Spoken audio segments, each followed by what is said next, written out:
আমাদের এই অন্তর্বর্তীকালীন সরকার আসার পর আমরা 6টা এমওইউ সাইন করেছি, সমঝোতা স্মারক, এটা এক ধরনের চুক্তি।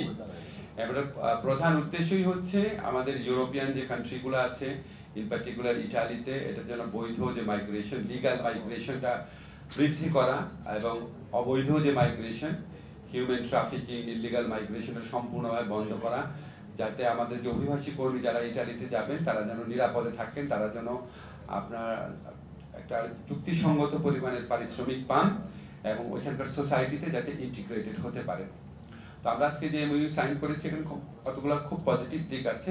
একটা হচ্ছে ওনারা আমাদের seasonal worker, non seasonal worker, দুই ধরনের ওয়ার্কারকে নেবেন।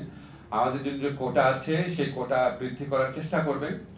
তারপরে হচ্ছে আমি আপনাদের বলেছি যে ইলিগাল মাইগ্রেশন বন্ধ করার জন্য এবং আমাদের মাইগ্রেশনটাকে আরো গতিশীল করার জন্য, সেফ করার জন্য আমরা একটা জয়েন্ট ওয়ার্কিং টিম করব, গ্রুপ করব।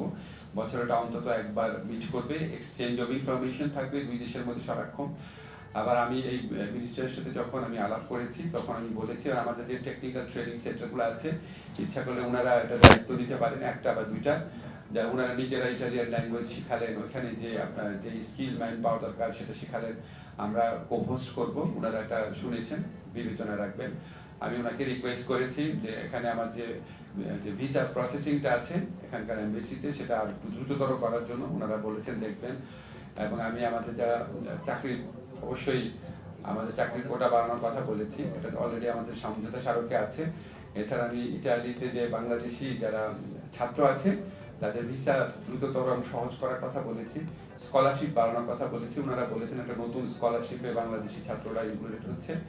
লাস্টলি আমি বলেছি যে আমরা একটা হাই রিস্ক গ্রুপে আছি, যেটা আমাদের জন্য একটু সমস্যা হয়ে যায় অভিবাসী কর্মীদের জন্য। বাংলাদেশ লিস্ট হয়েছে, গত সরকারের আমলে লিস্টেড হয়েছে হাই রিস্ক একটা কান্ট্রি হিসাবে।